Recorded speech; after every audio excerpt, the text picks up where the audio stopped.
Okay, guys.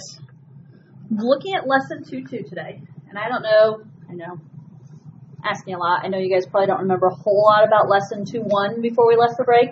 We pretty much spent all of that week before break working on lesson 2.1. We talked about linear and quadratic equations and just, different ways to work with them, to use them. We talked about average rate of change. We graphed we looked at quadratic equations and stuff. But one thing we talked about, and this would have been probably back, I don't know if it was Monday, Tuesday, when we did this, but we talked about polynomial functions. You guys remember anything about polynomial functions? Okay. Well, I'll reference this when we get down to the bottom when we talked about monomial functions. But if you go back to that very first day of page 1, or lesson 2.1, we talked about polynomial functions. Polynomial functions, remember, it's the sum of terms. And each term, the powers, I'm trying to remember the exact vocabulary. Whole number powers. So the powers have to be whole numbers. They have to be positive and not fraction. And real number coefficients. So the numbers out front just have to be real numbers. And so we looked at deciding are things polynomials or not. And you guys have been doing that since your algebras. Today we're talking about two different things, one of which is a power function and one of which is a monomial function. So two different uses here. But you do need to be able to identify which is which. So, okay, we are starting off definition of a power function. So first of all, notice the form. F of x equals k times x to the a. Can you guys read that? That is k times x to the a, in case you can't read that there. First of all, one key thing is if this is a power function, k and a are non-zero constants. Okay, non-zero constants. So basically, any number other than 0. If k is 0, this is not a power function. So if there's a whole number 0, or if the power is 0, this is not a power function. Okay, so we'll look at those when we talk about this. Basic vocabulary. A is considered the power. You guys know that. K is the constant of variation, proportion. When we talked about direct variation, remember y equals kx. Okay, constant variation. That number that multiplies by some other number. Okay, and this is basically the idea, really, of y equals k times x. It's just there's a power here. When we talk about that direct variation there, f of x varies as the 8th power of x. Did I say that right? 8th to the power of a. I don't know. It sounds like when I say it, it sounds like 8th. But it's not. To the power of a. Okay? Or f of x is proportional to the a power of x. Okay? Again, tying in that direct variation. Okay. Anytime we talk about dependent variables, independent variable, as always, is x, because that independent variable is what can change. Now, I mentioned direct variation up above, yes? Right here. Power functions with positive powers are statements of direct variation. Remember, direct variation is y equals k to the x. So if that has a positive power, so x to the first, x to the second, x to the third, x to the fourth, okay, that is a positive power direct variation. Do you guys remember what inverse variation looks like? Y equals, it's a fraction, right? K over x. So power functions with negative powers are statements of inverse variation. Because think about this. If x is in the denominator, what power does this have right now? This is a negative power, right? Because if I were to take this out of the denominator, I would write it as x to the negative 1. So that's x to the negative 1. If I put an x squared in the denominator, it's x to the negative 2. So on and so forth. So power functions, excuse me, are negative powers. It's then inverse variation. And again, we've dealt with the direct variation, inverse variation. We're going to deal with it some more here. Okay. Some of the different things you're going to have to be doing here, which is not a lot today. Okay, this is something more we'll use going forward, so there's not a ton to do with it today. Example 1. From empirical evidence and the laws of physics, it has been found that the period of time t for the full swing of a pendulum varies directly as the square root of the pendulum's length L, provided that the swing is small relative to the length of the pendulum. Express this relation as a power function. Okay, so we're writing the equation here. Did you get that?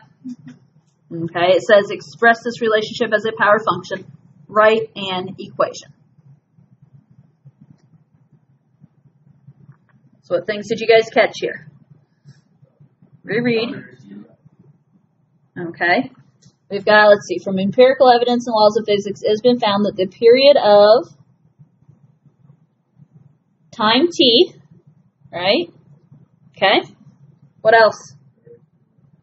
Okay, right there. Specific words, yes? Time t for the swing of a pendulum varies directly.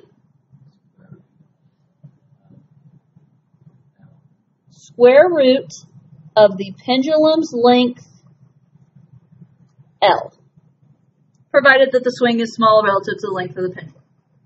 So you can kind of ignore the extra descriptors there. Get down to the roots of it. So look at what we circled there. Time t varies directly as the square root of the pendulum's length L. Do you know what equation to write there?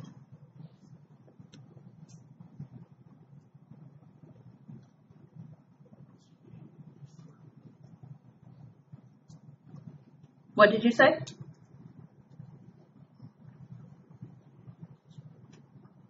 Almost.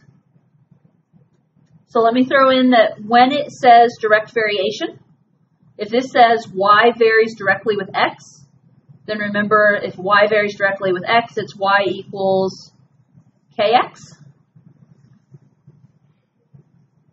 So, if I heard Mason correctly, I heard t equals the square root of L. But since it says varies directly, what do I need to throw in there? A constant k. Now, if you look back at the original definition of a power function, f of x equals k times x to the a. Is this in the right form? No. If we're expressing truly as a power function, then we want to have a k as a constant, which is fine, but x to some power. Now ours isn't x. I mean, we have our y and our x, so to speak. But how can I rewrite this? So instead of the square root of L, it's L to some power. You guys remember that? L to the 1/2? So I can write this as t equals k times L to the 1/2. Do we need a review there? If we think invisible here, this L has an invisible power of 1. What's the root here, the index? It's an invisible index of 2. And so remember that is L to the 1/2. Your power goes in the numerator. Your index goes in the denominator. Does that sound familiar? Okay. So, time varies directly with the square root of the pendulum's length. T equals k L to the 1/2. Okay. Again, you guys have been writing these equations before. That's not new. Make sure you know how to switch over to the square root to a power. Questions there?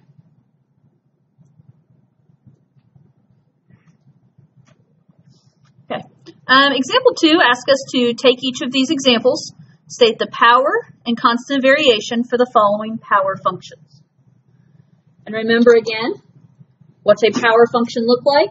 If you go up above, it's f of x equals k times x to the a, right? So I want power and constant of variation. First one says f of x equals the cube root of x.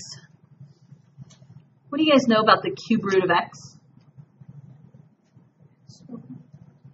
X to the 1/3? Should we rewrite that to begin with? Okay. And maybe some of you guys see in your brains, you're like, I'm not going to rewrite it.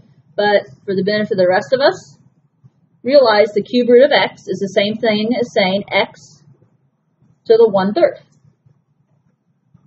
So with that in mind, I need a power and a constant of variation. What's my power? 1/3. In the a spot is 1/3. So a is 1/3. What's my constant of variation? Yeah. Remember, constant of variation is k. It's what multiplies in front of the x. What multiplies in front of the x is going to be, in this case, an invisible 1. So I know my power is 1/3. My constant of variation is 1. And I'm going to write them as a and k. I also label them in words there.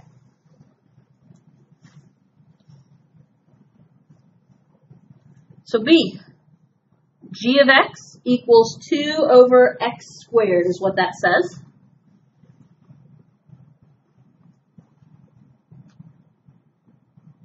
So what do you know about it as is? 2 over x squared. Are you guys okay with 2 over x squared?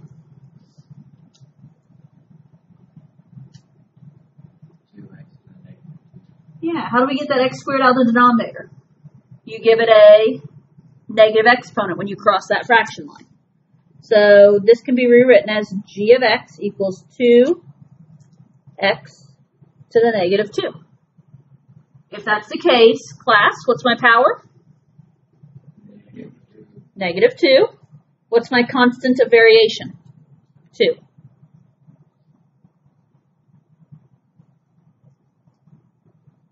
Okay. C, h of x equals negative x to the negative 4/10.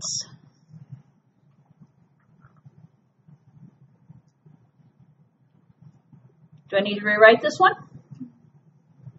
No, we already have k times x to the a. You just have to pinpoint the pieces. So what is my power? Yeah, that negative 4/10. Good. What's my constant of variation? The invisible negative 1 out front.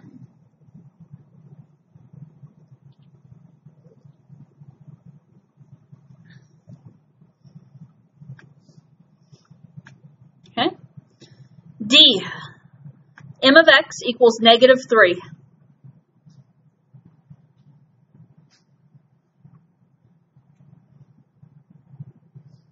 What's your thought process on this one?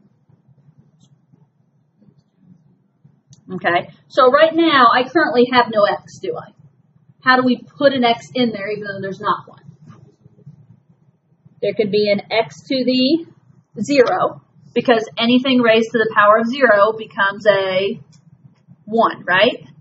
So x to the 0 would be an invisible 1, and negative 3 times 1 is still negative 3. So there's an invisible x to the 0.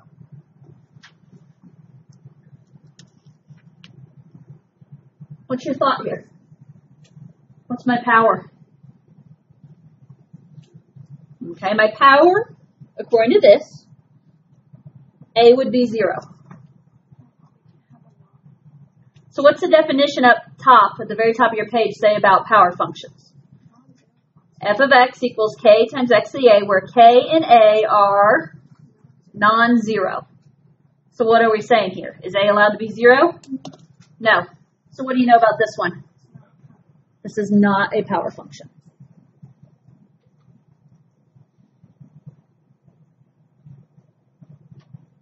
Basically, if it's going to be a power function, you're going to have a variable of x in there somehow. Okay? So yes, I stated what a was, but really, we really need to back up and say that it's not a power function. Questions with power functions. Okay. Homework is similar stuff where you're writing some of those direct variation, inverse variation equations, and then also identifying whether or not they're power functions and what the power and constant variation is. This bottom part takes me more back to algebras in my mind, but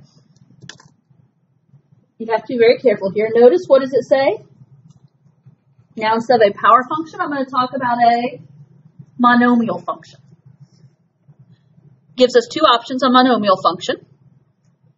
The two forms are f of x equals k, or f of x equals k times x to the n, where k is a constant. So if k is a constant, that means k could be anything. Here's the catch. Here's the key. N is a positive integer. Okay, this is when we identify is something a polynomial and then is a monomial, binomial, trinomial. That's what we're talking about here. Except we're just specifically talking about the monomials. Now, what has to be true? We always talk about our powers. I think we usually say whole numbers. Okay. Positive integers. What are positive integers then? 1, 2, 3, 4, so on and so forth. What is this also? What are they trying to include here?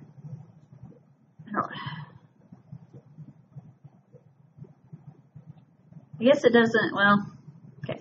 Technically, I don't know if I like that positive integer description or not now that I think about it. But technically, they do want to include 0 there. Okay, so positive integers, 0, 1, 2, 3, 4, so on and so forth, right? So basically think whole numbers. So this is one of the main way that monomial functions and power functions stand apart, okay, is looking at their power. A power function can have any type of exponent, okay, other than 0. A monomial function can only have positive integers or whole numbers. So it has to be a whole number, no fractions, no decimals, and no negatives. But it can include 0. So in other words, that one earlier was negative 3x to the 0. That would work as a monomial function. Okay? The only thing we're going to worry about on this one, for the purposes here, state the degree, coefficient, and independent variable. And it is y equals negative 3x to the 5th. You guys remember how to talk about degree?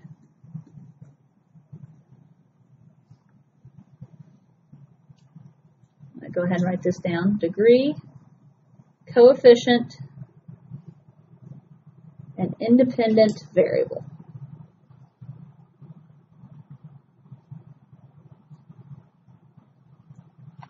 Degree. You guys remember what the degree is?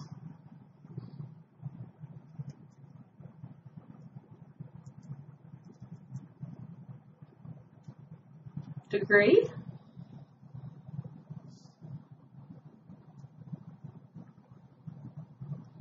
Where do we find the degree? The power. Okay. If it's multiple terms, we always go for the highest power. But in this case, there's just one term. So what is that highest power? 5. Okay. So your degree is basically what's in the n spot, which is the power in this case. So n equals 5. Coefficient. What's my coefficient? You guys remember that vocabulary? What's coefficient mean? The number in front of the variable. So what's my number in front of my variable? Negative 3. So my coefficient is negative 3, or in other words, K is -3. When they're asking you for coefficient, they're asking you for that constant. And independent variable, X. Okay? X is always the independent variable.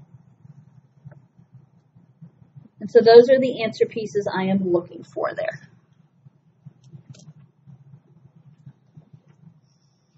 Okay, guys, that's it for today. Tomorrow when we get into lesson 2-3, lesson 2-3 is another one that's going to take us a while. It will take us several days to get through. But here we have lesson 2-2. We are lesson 2-2 today. We'll work through lesson 2-3. Next couple of days, get into 2-4 at the end of the week. Probably do a quiz next week. Although the quiz will have a lot of material on it. So, page 182, 1 through 22. Get working, guys. If you don't have your book with you, let's figure out a plan so you can be working.